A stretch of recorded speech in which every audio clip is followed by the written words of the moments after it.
Hello, everyone. Sorry about that.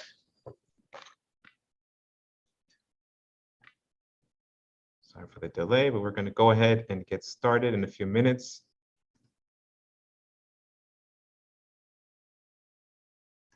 Just let me do a quick sound and video check. Is everyone able to hear and see me all right?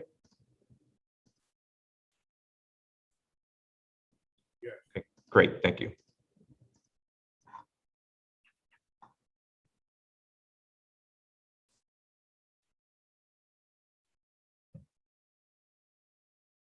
So let us open up with the prayer for the spiritual workers, and then we'll move into today's open discussion.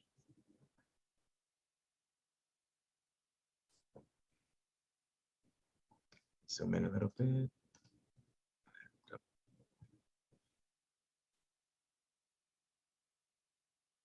Prayer for spiritual workers.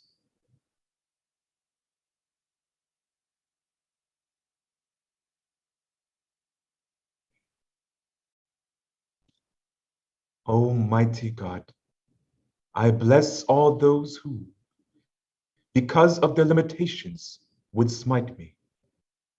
Almighty God, I bless all those who, because of their weakness, would not heed me.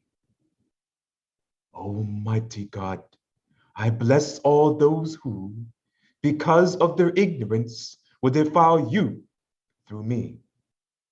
And I ask, Almighty God, O wondrous power, that your strength may be given to me now, so that I might be fortified by this, so that I might go forward bravely into the world, and despite reception, send forth my love of thee throughout all races of man.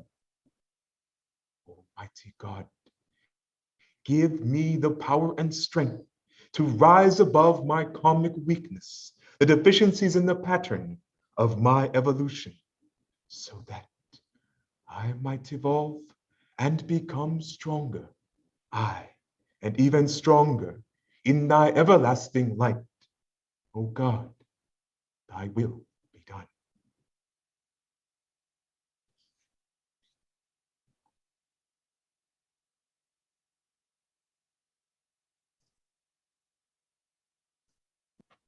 All right, welcome everyone to Open Discussion and Various Topics, class number 88.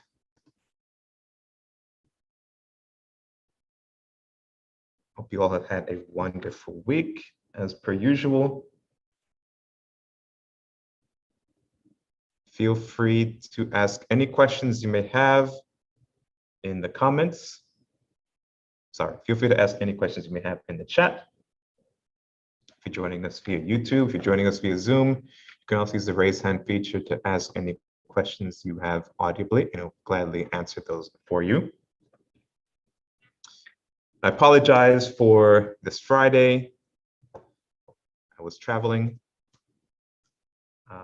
this past week, and I was not sure I would have made it back in time on Friday to hold the study session, so we did not host one.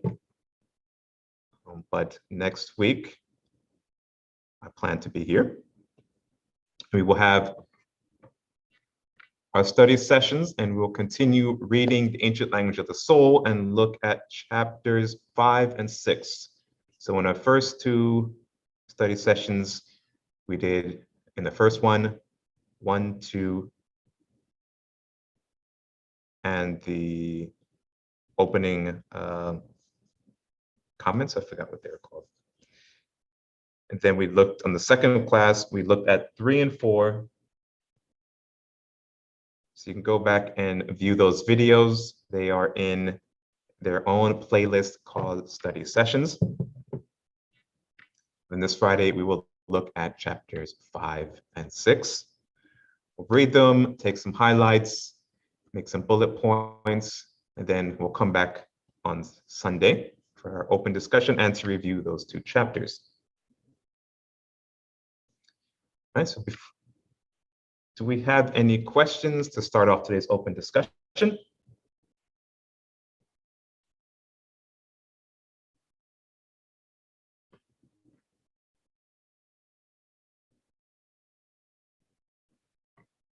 His question here, when someone is in a coma, is it possible that their soul has left the body, or are they dormant, or are there no hard and fast rules? What is the metaphysical perspective?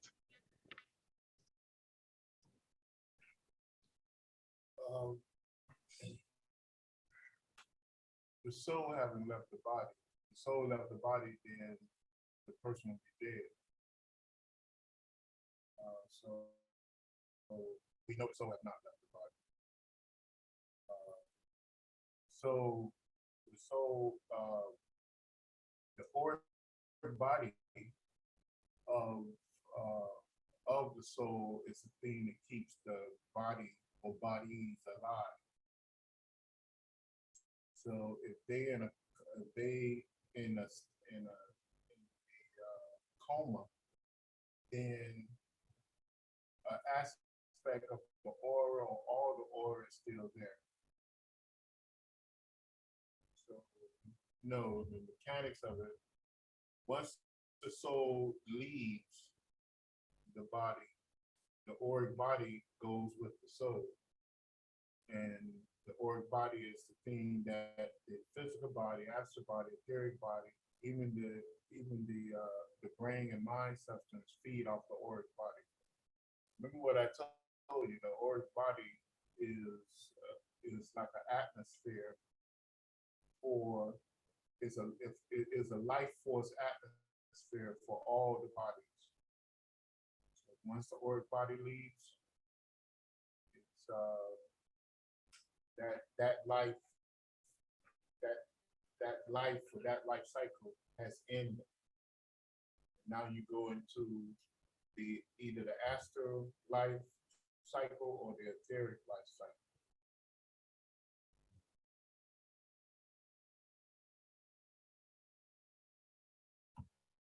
I hope that answers your question. So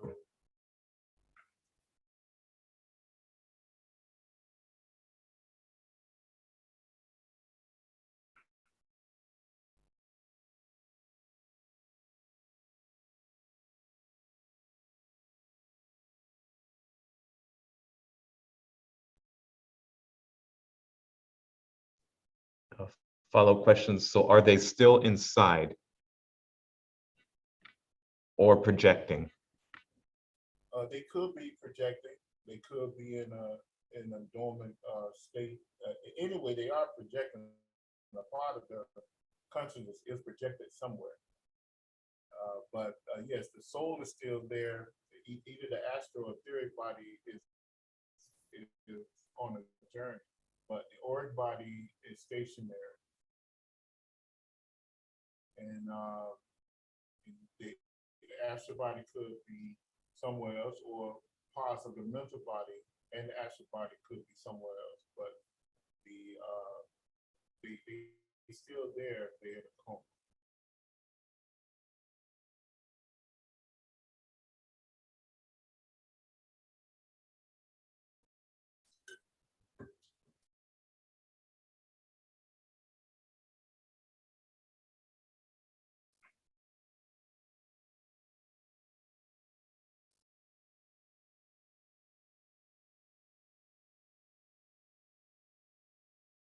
In fact, if you go and look at certain medical sciences, they talk about that the person can hear you while in a coma. And then when people came out of comas, they speak about incidents that happened. So that lets you know the part of the consciousness is still there, even though they may travel and go to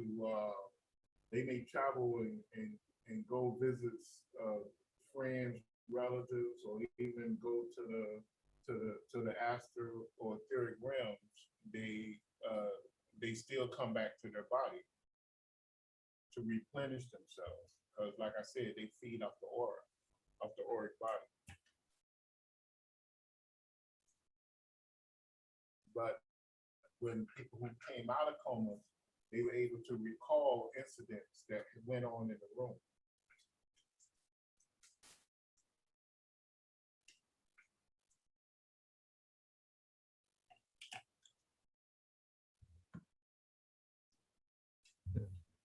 And the follow-up question, is it a karmic lesson?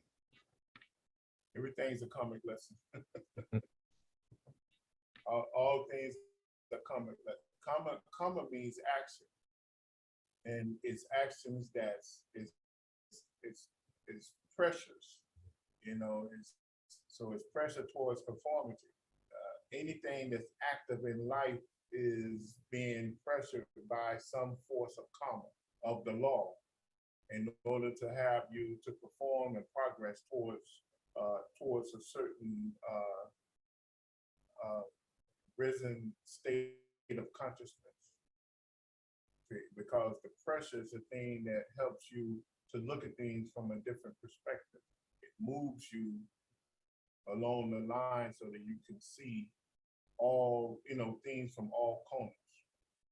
So all things is an action. Our pain, our happiness, every little action we go through is teaching us something, moving us down the road.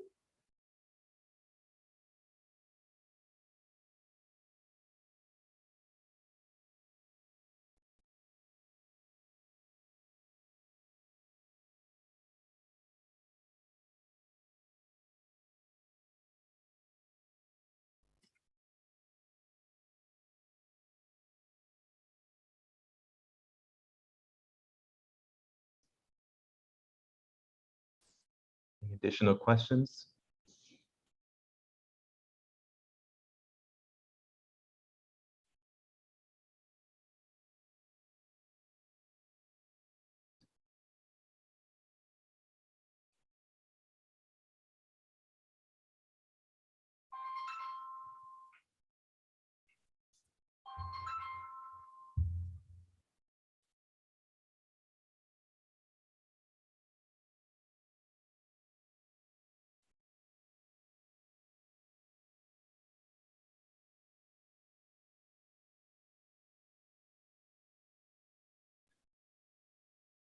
I had a question about healing that relates to Jack's questions in coma or an unconscious state. When a patient or someone is in a coma or an unconscious state and you send healing to them, and then they, in a projected form, appear before you, or you feel their presence, is that a way of them acknowledging the healing, or did you call them to you through the healing? Why does that happen? It could be many reasons. I don't know why that would happen, but I have heard that many times. I experienced that myself too. So it could be a variety of reasons. But I mean, you can give healing to somebody while in that state. I mean, you rattle a part of themselves. It's like you touch that person. So of course that person will respond to you. That's the way I look at it. If I touch your back or your arm or whatever, you're gonna turn around and you're going to respond to me to see what I want. So if a person is in an unconscious type state of being, whether they in a coma or sleep, they're gonna respond to you in some type of way. You know if you come, a person sleep and you come and you touch them, they may turn over. Yeah. They turn over. I mean, they may not wake up, but they respond to you by turning over. Or they may respond to you unconsciously and say, "Get the hell away from me," It happens. So I mean, just because a person in a coma, that doesn't mean that they're not aware, because a part of their consciousness is still aware of being on the physical plane. Maybe the most active part of their consciousness for their self-consciousness is somewhere else, but they still, their part of their consciousness still here. And I know at our current level, both you and Dr. King have instructed us to send out the white light with healing. My question is, though, with healing, do certain ailments respond better or healed more effectively with different colors, particularly when we're sending out healing to them? Like if I send out if there's, like for coma, for example, would that respond better to a green type beam than just the white light, or like? Yeah, I mean, the different colors make a difference. The shade of the color, whether it's a dark green, light green, all that makes a difference. To say which one is better, I would have to study it and know how, what I'm doing and what I'm trying to treat in order to make that assessment. But yes, the different colors and the shades of colors make a difference. Whether you have a dark, rich color or a light pastel type color or a low grade type color mixed with something else, that makes a big difference. It makes a big difference in your healing techniques. So all of that does matter, but it takes a very keen person and a very person that have good concentration and contemplation to be a good color healer. Almost artistic type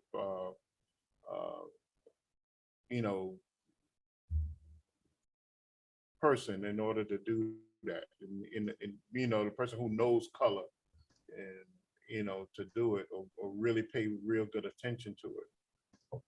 Right. You can't be ignorant to something and use it. You have to know that thing and the nature of that in order to really use it and be effective with it. But there's some good color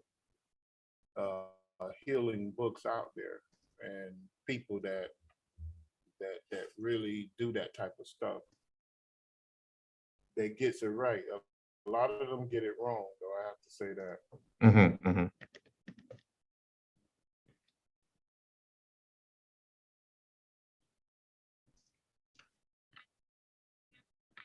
Yeah, there's a question here. What does the color blue mean?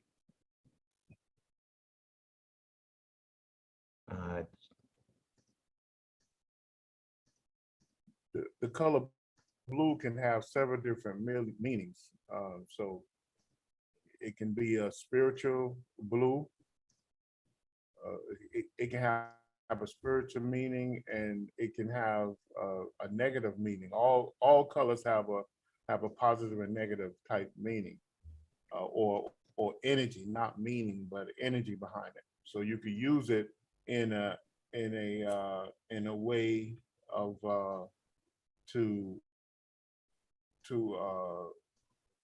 to increase consciousness in the right way, and you can use it to decrease consciousness in another way, because it's an energy, and energy can be taken in any direction. But blue is normally a spiritual type color, type of color, and it on the opposite side of it, it can be a color that's used to heal, and it can be color that used to kill. So you have to be careful with how you project that color. You have to understand the knowledge of it.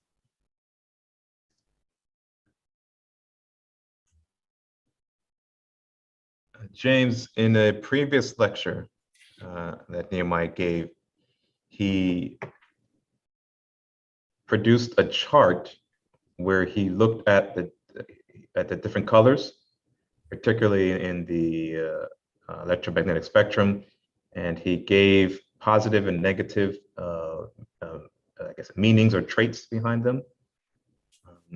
I don't remember the exact lecture, so I know that doesn't help you. But I'll look for the notes, and if I can find it throughout today's open discussion, I'll put it up. I was looking for it just now. I wasn't able to locate it, but I'll keep looking for it. If I'm able to find it, I'll put it up. Yeah, if he emailed me, I can send it to him. Just email me and I will, because I know I have it. I have that in my files. I remember looking at it not too long ago. Okay, well, even better. There you go. Another question here. What is the best practice for learning to see auras?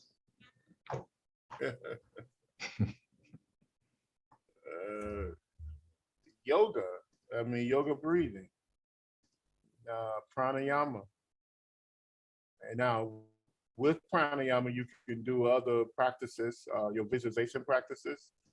Dr. King gave a practice that was used by a lot of theosophical people, and I think even in Tibetan people as well, where you go, while doing your mantra, your yoga, your pranayama exercises, you take out time and you sit before a mirror and you stare into the mirror, but you stare just a little bit above your head, and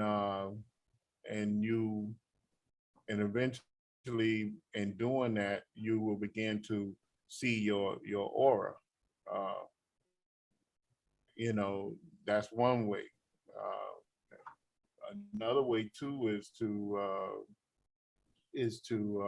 when you do your pranayama exercises, you can go into what I used to do. I used to go into a public place or a playground or whatever, and I would sit up on the bench and I would focus on people, and I would begin to see the aura around them, and that's another effective way to do it.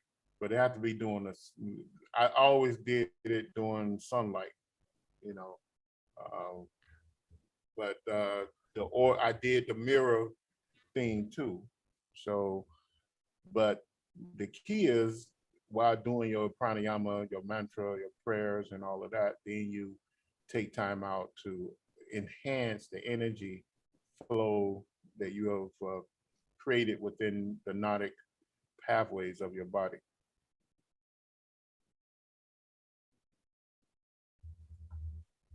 Hope that answers your question. Next, another question. What are the best practices for managing our psychic centers and abilities? How do we ground them? Go back to the basics again. It's always the basics. You can't get away from it.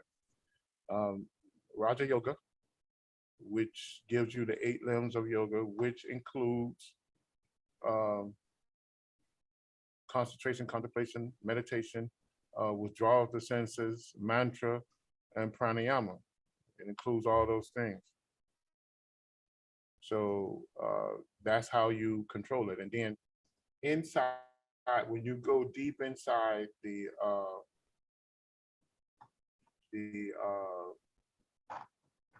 Raja Yoga, in the first 2 limbs, Yama and Niyama, before you even get to pranayama and asana, I think there's 192. I think I gave it to the class too. There's 192 disciplines that you must place on yourself. So, and it tells you all the things not to do, and it helps you to begin to control those impurity traits. You have like 20 to 21 major impurity traits within the lower chakras that you have that you have gained over thousands of incarnations for living in this base distortion of the astral and physical planes. So we build up all this residue, which can be described as Arthur Avalon and his masters had him to tell the world there's 21 impurity traits that we must destroy, which they lumped it up from Patanjali's the sutras of Patanjali. They put it in 21 categories. But when you go back to the original Patanjali teachings, there's 192. Those 21 impurities listed as 192 things that you must do that can help cure that problem. Now, those things, because if you begin to discipline yourself, you would notice that you can gain control over lust, envy, jealousy, greed, all of these things that pop up that have us do irrational things, and have us want to control other people and get in other people's business, and just a whole mess of things that we find ourselves doing. And you begin to let life be life, and you become an example for other people to follow. And you don't need to press your will on other people. And when they're ready, they will follow. When they're not ready, they won't.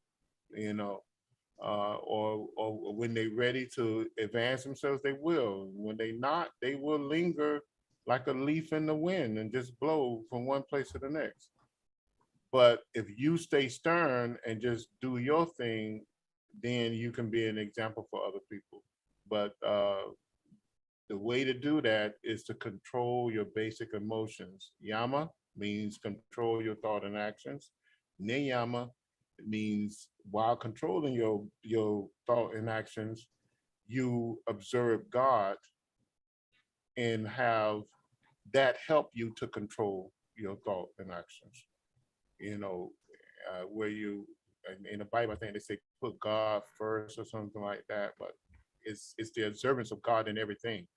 And that gives you a greater reason to control your thought and actions. That gives you greater reason to position yourself to receive the greater powers, which is the third limb, which is asana.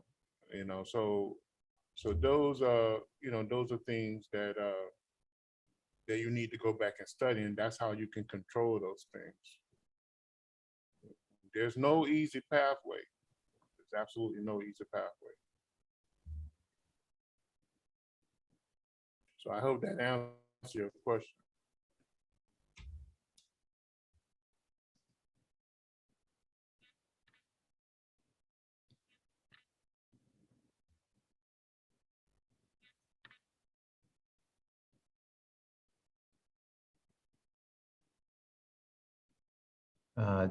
To go back to James's question on color and Jack's original question on Como when discussing on healing, I found a couple documents.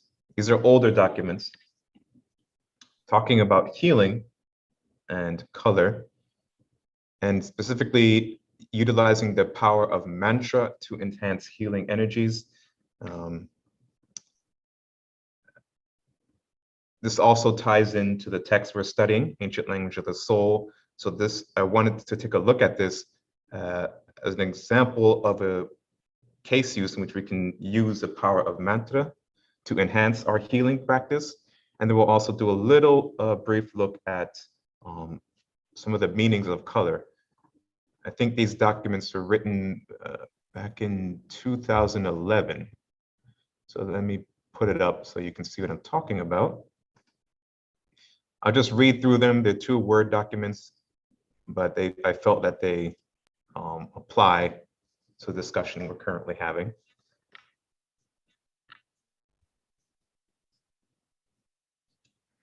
The power of mantra enhances healing energies. Turned off.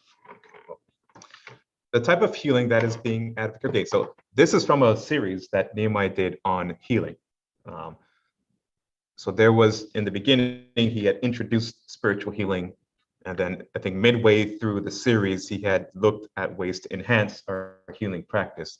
And so this picks up in the middle of it, or this sets a note picks up in the middle of it.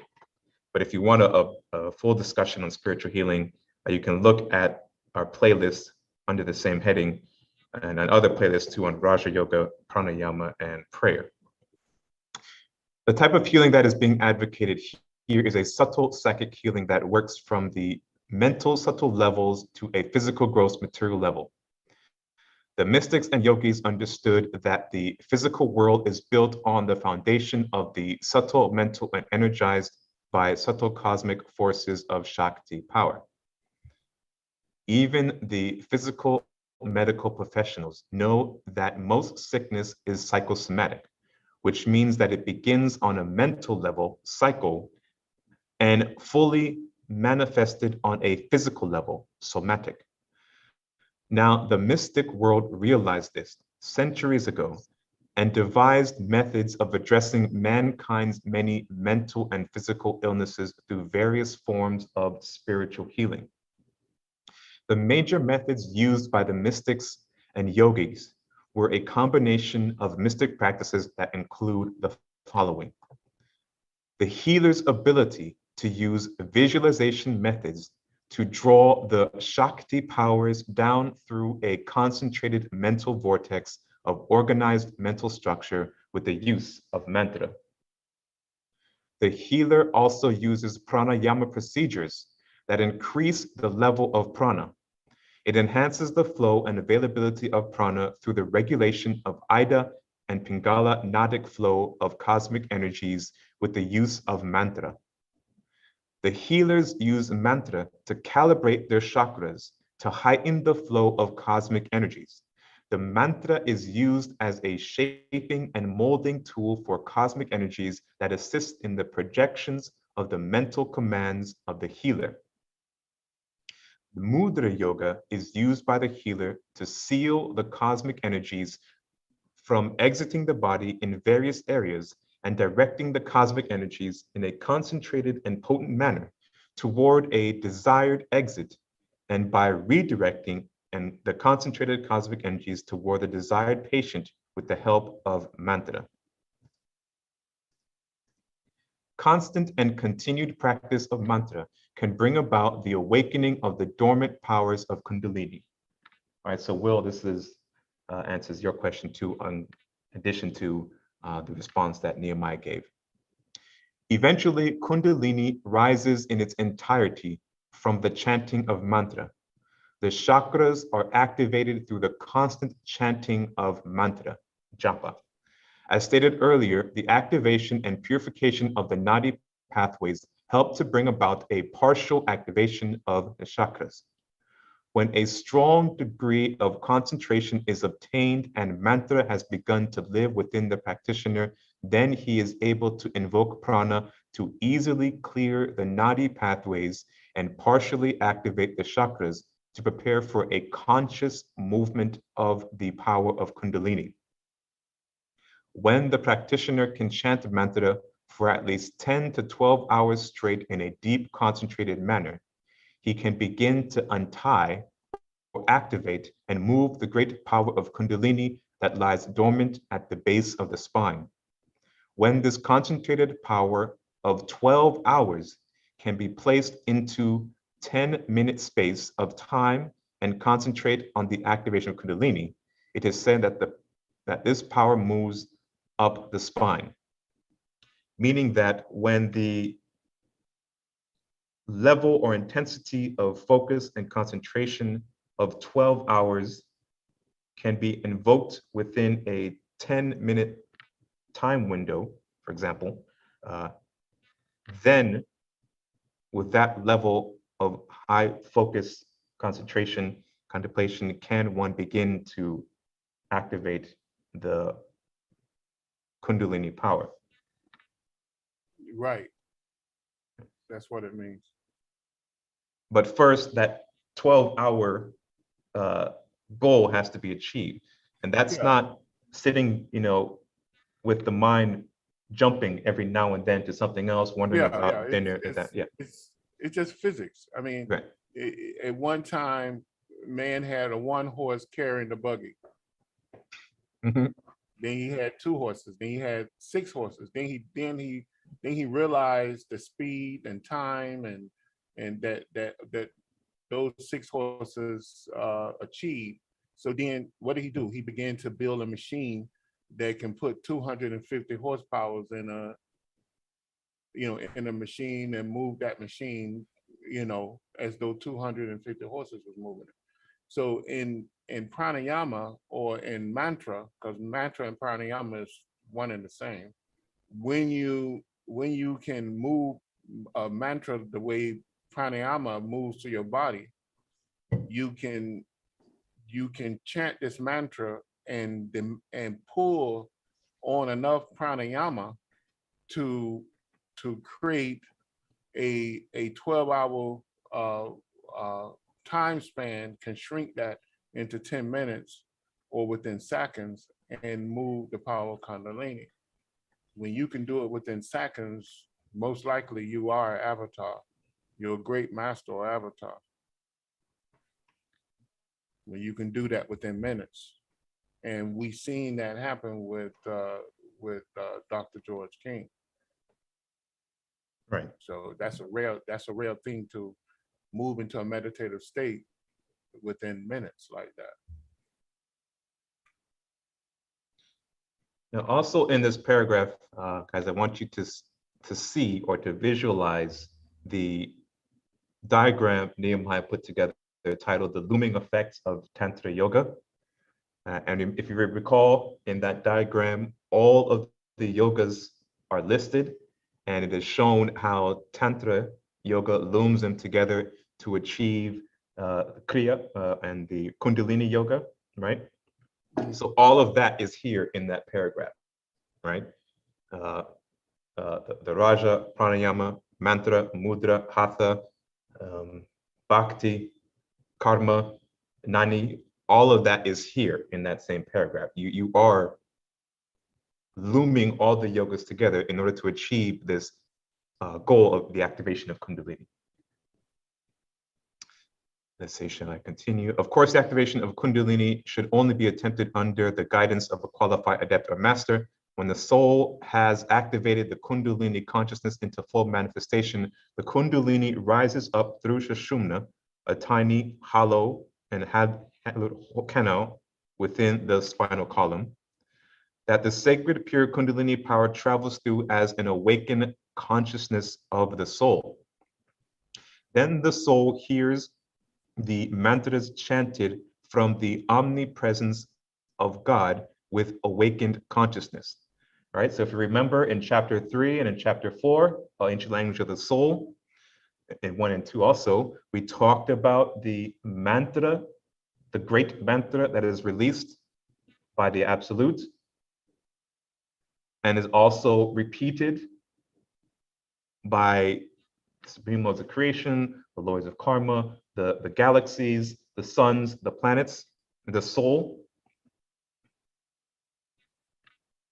And so upon raising that Kundalini power, the soul hears the mantras chanted from the omnipresence of God within, with awakened consciousness. Okay, let's continue. With this great love acquired from the soul, hearing these holy sounds from God that vibrate through our celestial host, the soul chants these holy mantras of the chakras with a heart full of fashioned respect. When the Kundalini consciousness of the soul rises, it awakens each major chakra it reaches along the spinal column. That's important there, right? Because there's a lot of questions we get on how do we open the chakras, awaken the chakras, activate the chakras. Here it is how it's done. It is done through a deep meditative state in which the full power of Kundalini is raised up Sushumna, and the soul awakens each chakra it reaches along the spinal column. The awakening of the chakras moves man's consciousness from a limited, centered realm of consciousness to a universal or cosmic state of consciousness that recognizes all life as one unmanifested intelligence of the absolute that lives through all manifested things. In the awakened states of Kundalini consciousness, man purifies his nadis and aura and have entered the deep states of meditation where he hears the holy creative sound of God being issued from the mighty creative being of this solar system, the sun. Okay?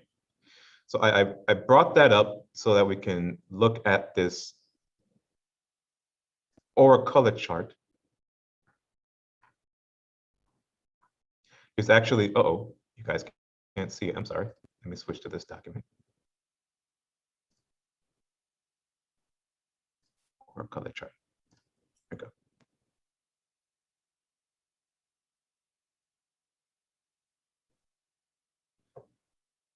So that feeds directly into this aura color chart. I see there's a couple questions here in the chat. So let me pose those questions.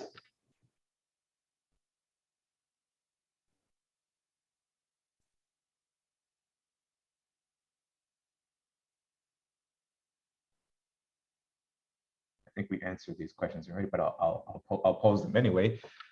How does one remove karma off of themselves?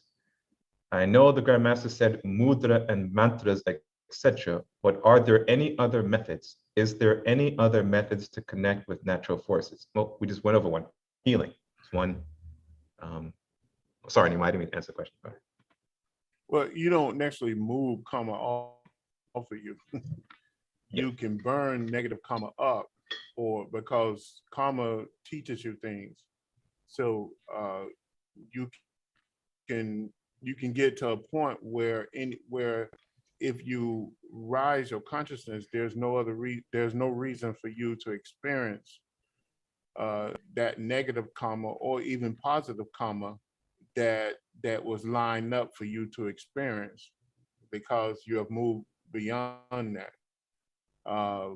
If you had a fascination with fire, and then someone came in and taught you that if you touch the fire, your flesh will burn off your body, and they gave you great insight into that, then you have a respect for fire, and you know never to stick your hand into the fire. So therefore, the fascination you have with fire don't lead you to having you have, become a burn victim. So now you have raised above that. You have no longer you have no other reason to go through that experience. So same is with life. As you gain knowledge and understanding and insight and wisdom, knowledge and wisdom, then you burn up negative karma, and you even burn up some of the positive karma because you exceed those things. Mantra is one of the ways to do this. Mantra and prayer, because it advances you as you it heightens your consciousness so that you can see things in a different way, and you can understand things in a different way. So because it helps to calibrate the chakras and help to burn up some of the negative blockages within the Gnostic pathways and within the aura that you have created over centuries. You have created these blockages.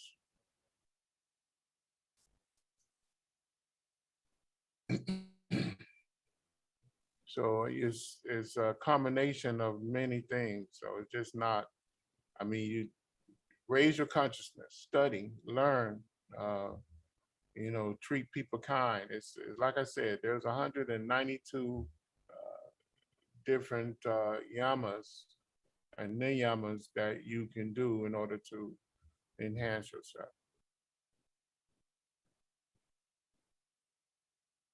Here's a follow-up question to the mirror practice you're mentioning. Do we stare at the mirror or people while reciting mantra or during pranayama? or in a or in a break from the practices? In a break from them.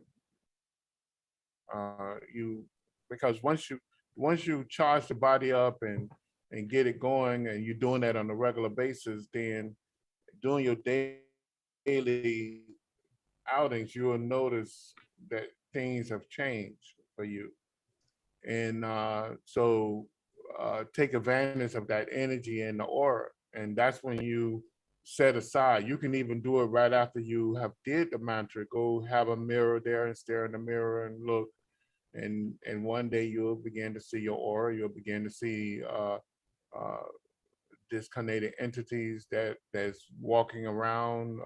It's not on your aura. You'll see people who have passed on, or people who are visiting from the other realms. You'll begin to see them. So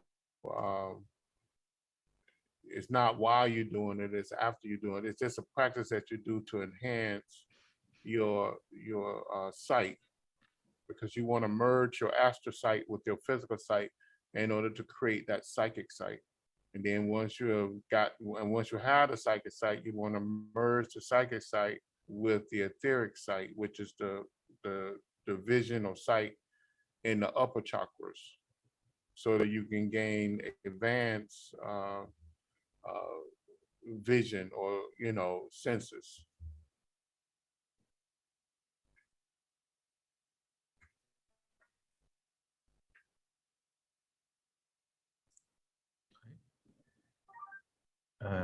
Another question here. When we inhale and exhale, does the breath have to be the same count? Yes, he's referring to pranayama practice.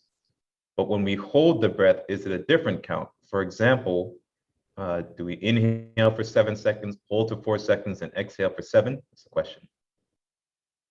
Yeah, I mean, we have a book. We have several books that I can refer you to give you more specific information, and that's the Science of Breath by Yoga Ramacharaka, the Contact Your Higher Self Through Yoga by Dr. Sri Yogi George King, and you have Nature Finer Forces, Science of Breath copy as well.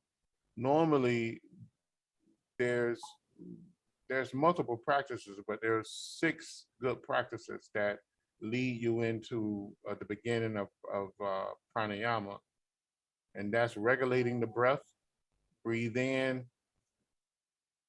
If you breathe in for 10 counts, you breathe out for 10 counts, and you do a complete breath, where you fill the lungs completely by pushing the diaphragm out, to allow the lungs, to allow the oxygen to go all the way down to the base of the lungs, and then you push the diaphragm in and push the chest out. When you breathe in, you push the diaphragm out, and you lift the chest to allow the chest to expand, so that the lungs are fully filled. And then you reverse that action when you're breathing out, and you should get the same count. That count can be 7, 10, 15. It depends on where you are. No one can give you the count. It depends on where you are when you start. And once you have got that on the control, where that's easy to do and there's no strain, then you can move to retention of breath.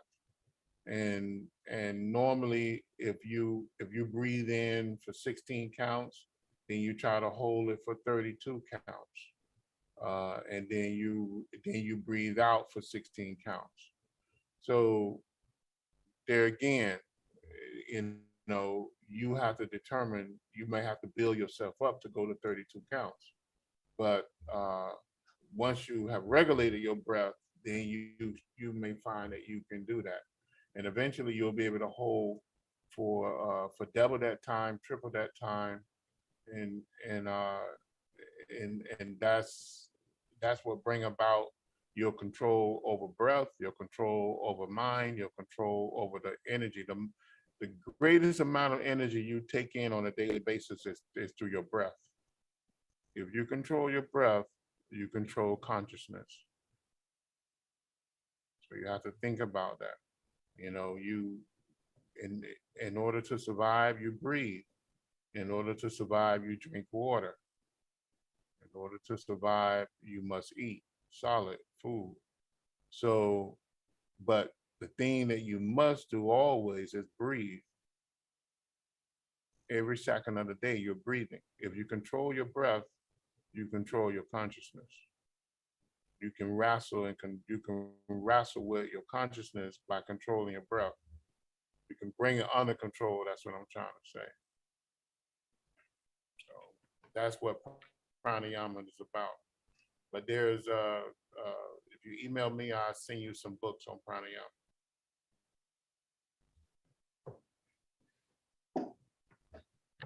Any other questions?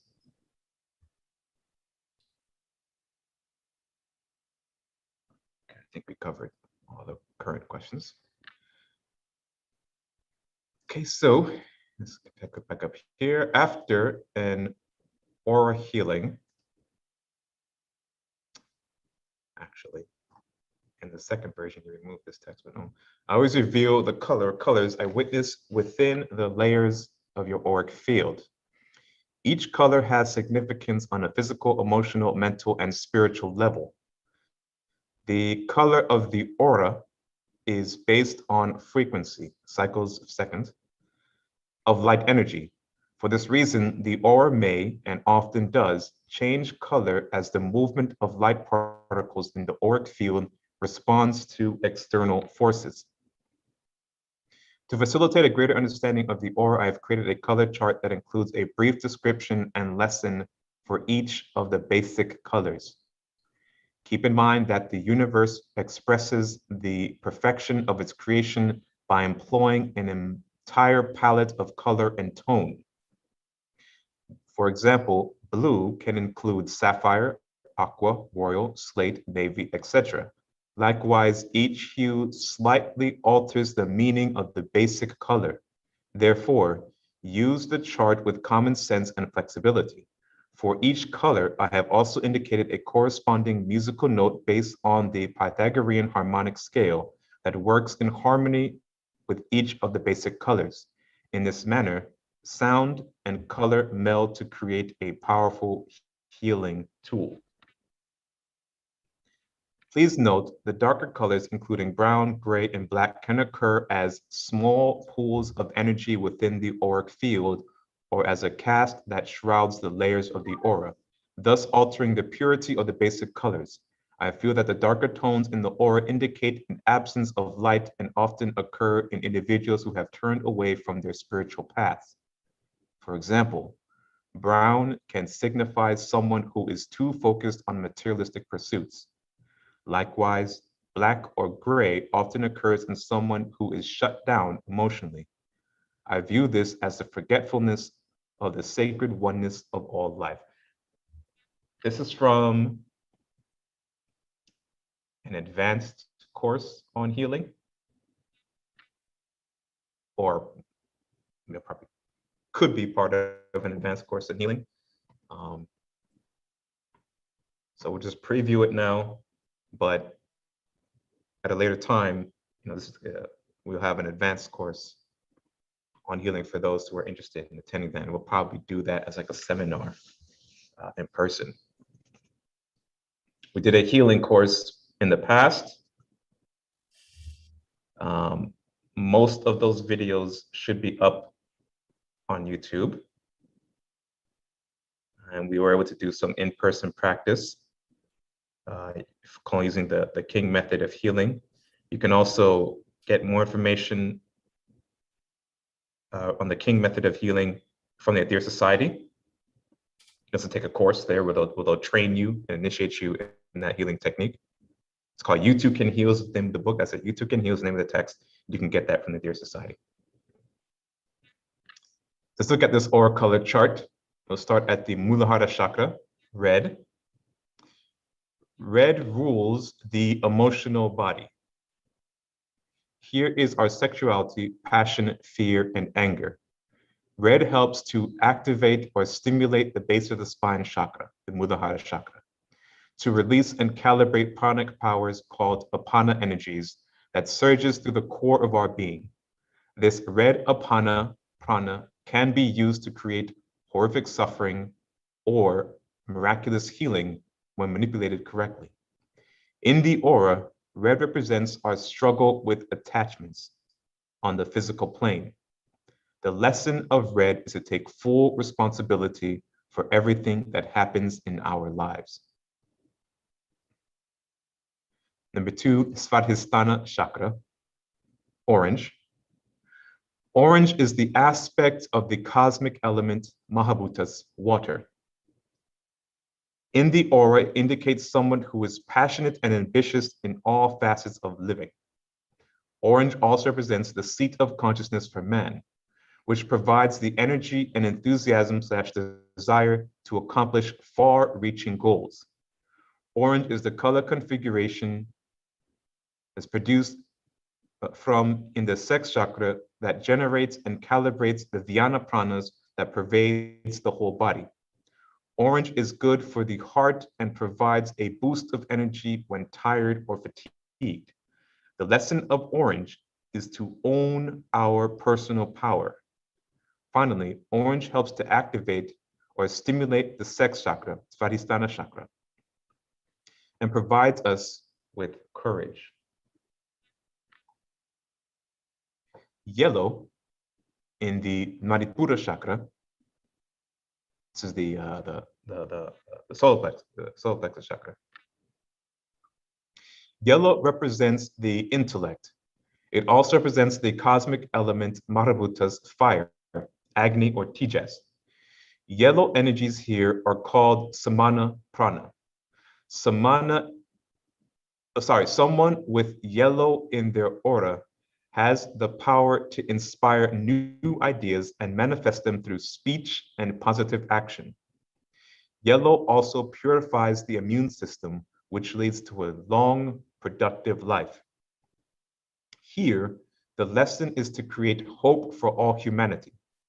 Yellow helps to activate or stimulate the solar plexus chakra, Manipura chakra, and helps us to focus with intellectual intention until we find the most positive solution. 4, Anahata chakra, green. Green is the healer and the nurturer of life. It, the green, controls and or modifies the red, orange, yellow, and blue colors. This is the color of the good life, healthy life. Green shows richness and productivity of earth. In green, we are deeply rooted. It gives us balance with all other life forms. Here is the energy that sparks our imagination and creativity. These green energies are the substance that is used to build all the subtle and gross bodies. Green in the aura signifies someone who takes great pleasure in life's simple gifts. Green activates or stimulates the heart chakra, Anahata chakra, and guides us towards experiencing life in the most positive way in nature, which is being of service. Right? Hence why it is the primary color we use during our spiritual practice and in our healings. Number 5, Vishuddha chakra. Blue is the energy of the spiritual teacher or manifested consciousness on the primary realms of existence, psycho-spiritual, mental, emotional, and physical. At this chakra, the cosmic element is akasa, etheric sound, which is the cosmic fabric of the universe. Blue also represents one who is intuitive, sensitive, patient, and kind. Blue is a very cool and soothing color that can relieve tension and reduce fevers. Under blue's protective energy, we can find inner peace, contentment, and a true joy in living. Blue activates or stimulates the throat chakra, Vishuddha chakra, and teaches us to own our voice and to speak our truth with quiet integrity.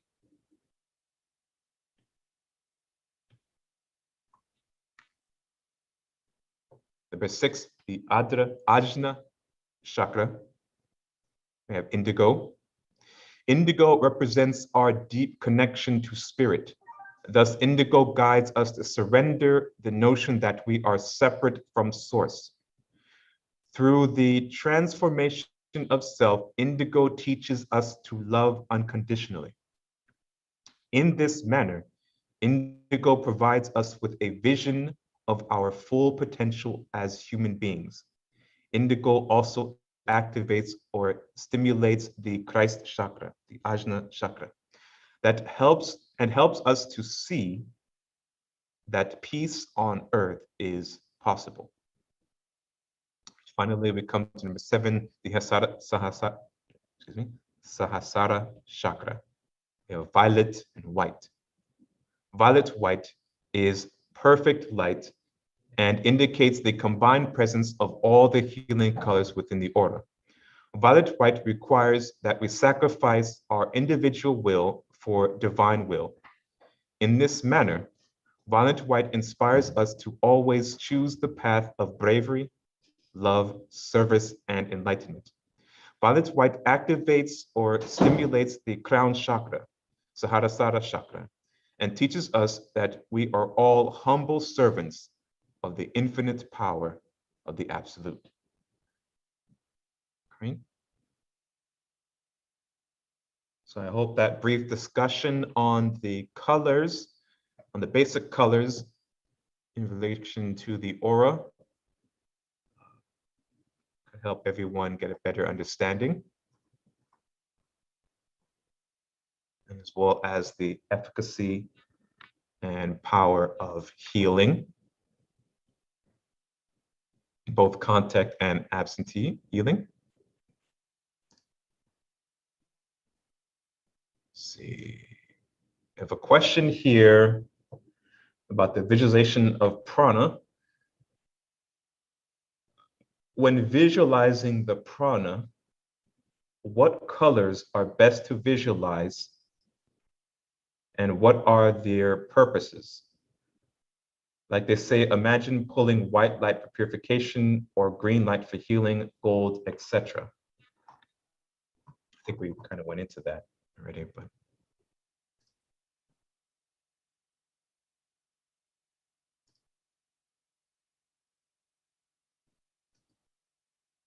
Yeah, can everyone hear me all right? Is my voice coming through? Yes, we can hear you now. Yeah. It depends on what you're doing. And when you visualize a particular color, you're actually trained to visualize that color, what shade that color should be, in order to have an effective a resort from that particular color. So it's the colors are used in all different type of directions. Like I said, if you email me, I'll give you a couple of authors that we actually have on our website, I think, as well. Mm-hmm. That actually did a good study of color healing, and they go into it in depth in that type of color healing. I just emailed you one of the books. Look on your email, Dwayne. Yes, I see it here.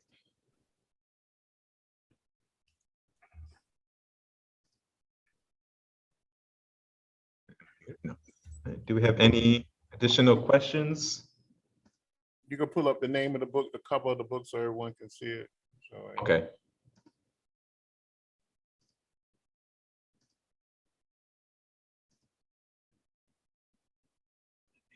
Download this really quick.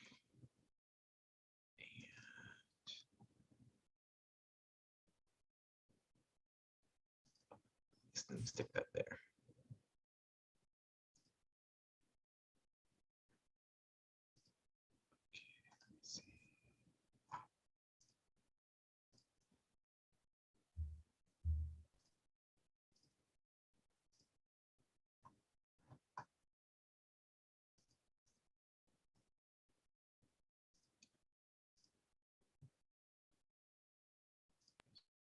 share, change source. Okay, so this text is called Pranic Healing by Choa Kok Sui. Hope I said that right. It's actually not this cover. I have this text. That the new cover is blue. Yeah, this is an old one though. Yeah. This is an old book. I purchased it a few years ago. You can get it from Amazon, but you can also go to his center and get the entire course. It's several texts. Yeah. But let me see if I could find it.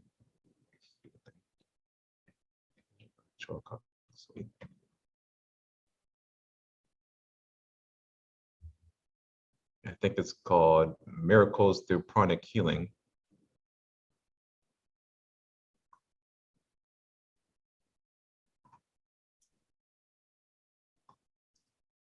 They do workshops all over the world, actually. Mm-hmm. Oh, actually, this edition, when you have pictures available too. Sometimes when you, oh, I'm very sorry, guys, you cannot see what I'm doing. Yeah, open it up and see, because I think he goes into detail on that too. Yeah, this version is available as well on Amazon.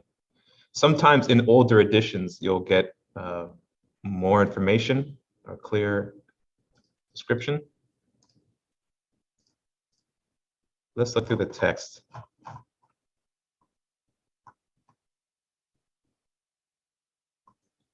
Let's look through the table of contents now. So it goes into quite a bit. I've read this text. I think this one's Nature, Pranic Healing, Auras of the Bioplasmic Body. You can see the other things here. I think he also gives a couple of techniques that you can employ. And then he has several books like Advanced Pranic Healing, other types of pranic healing that you can look at as well. And one of them, he gives the shades of color as well. I think this text has all of them combined, and then later on they had separated them into separate ones. Yeah, this one has all of them. All right. So that's available.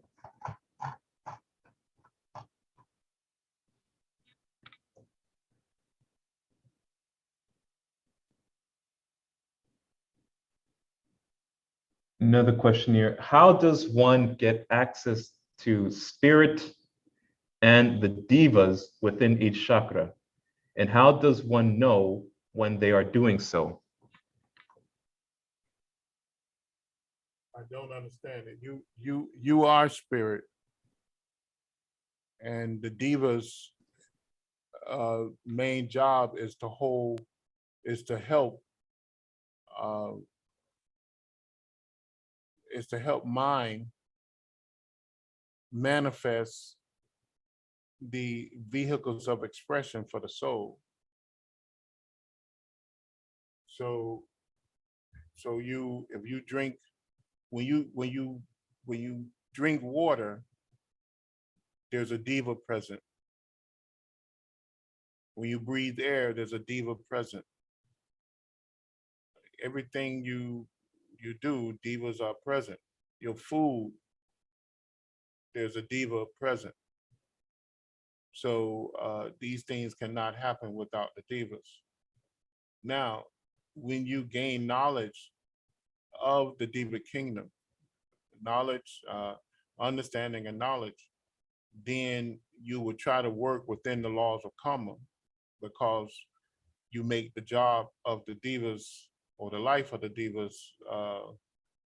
better, because they are there to place the pressure of karma on all things in manifestation, so that they can move back to the Godhead, or back to the source in which they came from. That's their main job. They decided to take freedom instead of free will. We in the gross manifestation and the astral and etheric manifestation, we decided to take free will. The divas living on the vibrational existence decided to take freedom. And that's the difference between us and the divas. So the divas are always present. You know, they are the backbone of the physical, astral, and etheric manifestation.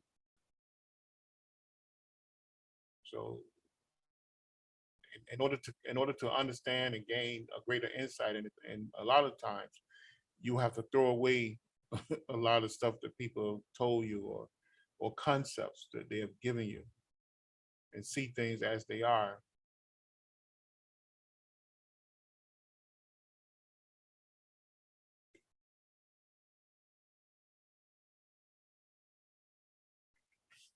They, you know, people, the so-called civilized people laughed at the native people when they went to either Africa or so-called third world countries or whatever. But the difference between them and the so-called modern man is that they respected nature around them.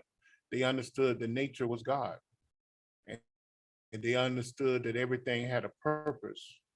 So when wherever they entered, it wasn't superstition. They was given honor to the life around them that gave them life.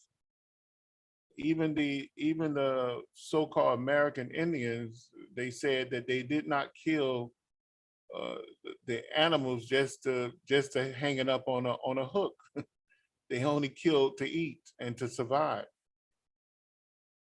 And the same way the Africans did, you know, the same way the Eskimos did. You know, they did not uh, line up things and just kill it and just have it just waiting there for a year, 2 years to make money off of it.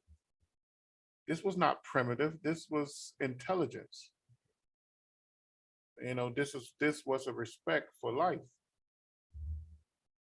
So I mean, so you know, we have to understand those things, because the pressure that the divas will place on you for doing such things is it's unknown and untold and tremendous.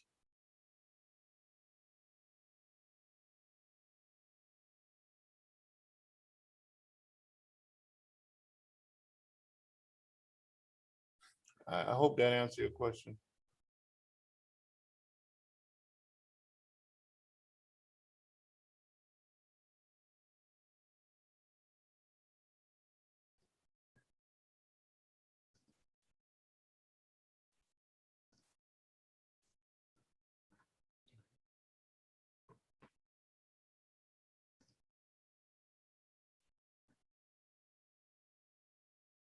Do we have any additional questions?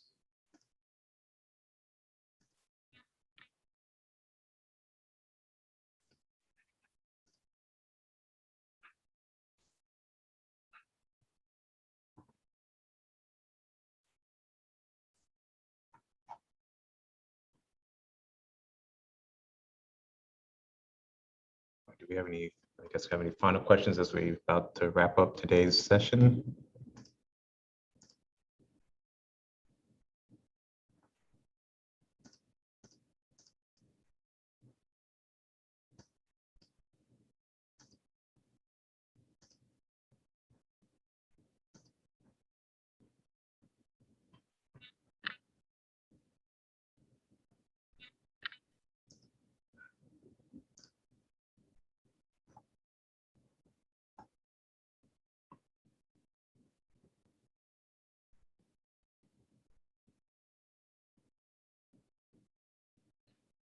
I have a question here. Why is the chakra between the navel and the heart not mentioned?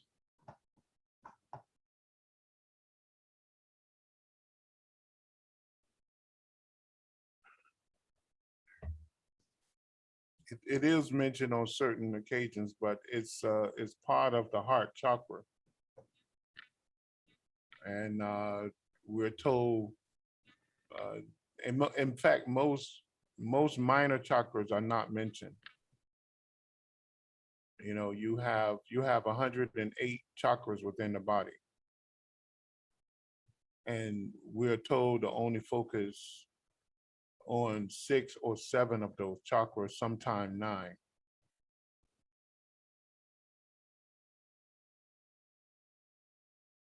So that's not unusual, but it's there. It sits right below. Arthur Evelyn talked about it a little bit. There's a few authors that talked about it, but still they're told not to deal so much with the minor and minute chakras. Those are given in advanced yoga.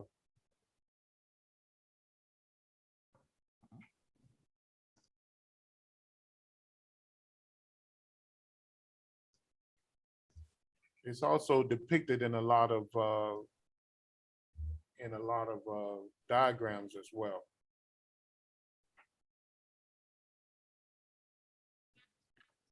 If you want to know a little bit about it, go read and study the Serpent Power by Arthur Evelyn.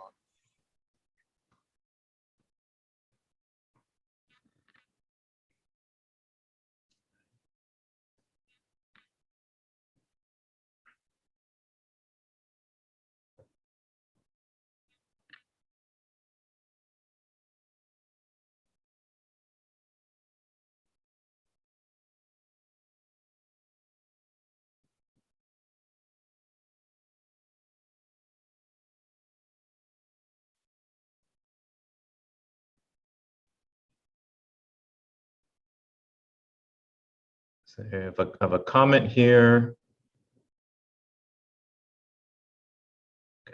It amazes me that Europeans came over here thinking they understood God better than the Native Americans when they were the ones destroying things and ridiculing. There's a comment there.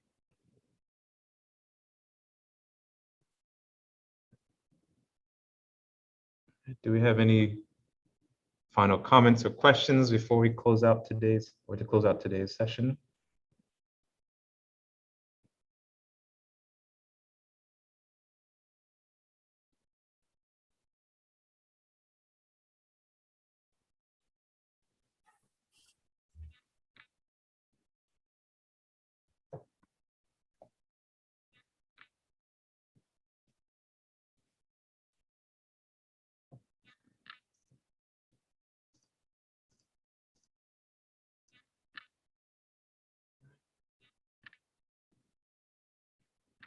If not, then let us close out today's our 88th class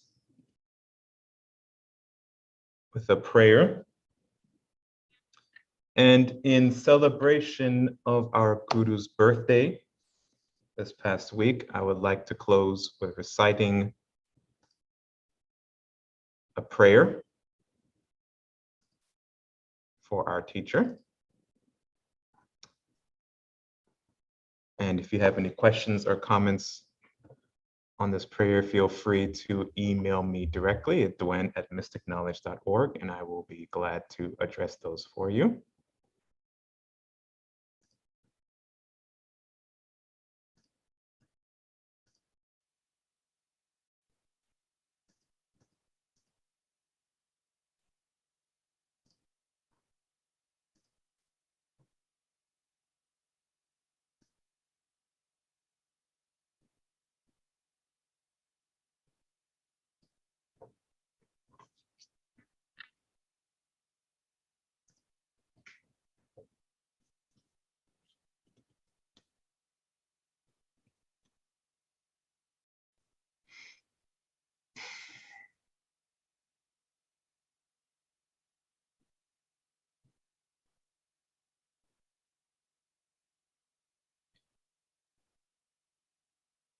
Blessed is our beloved spiritual teacher, mentor, guru, and friend, Sir Nehemiah Davis.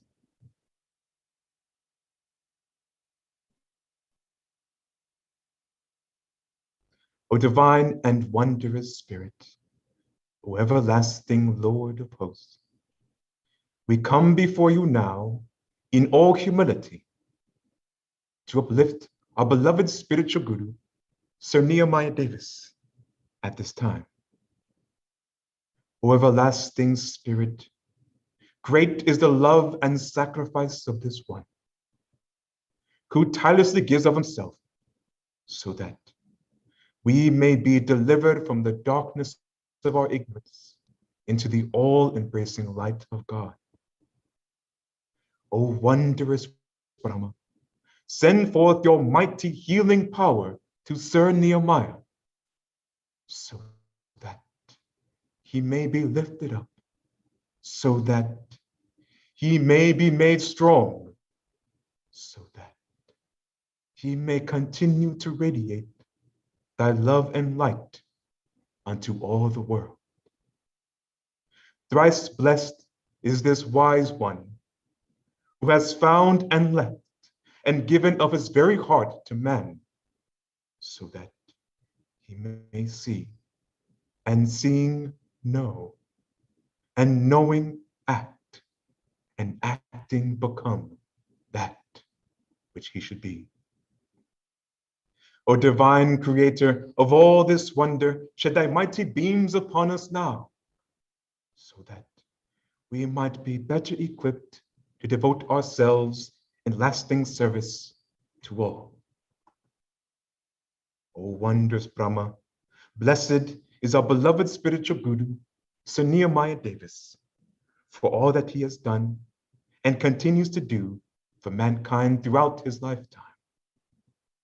And Almighty Power Brahma, blessed is this great champion of light for that which he is now. O God, thy divine will be done.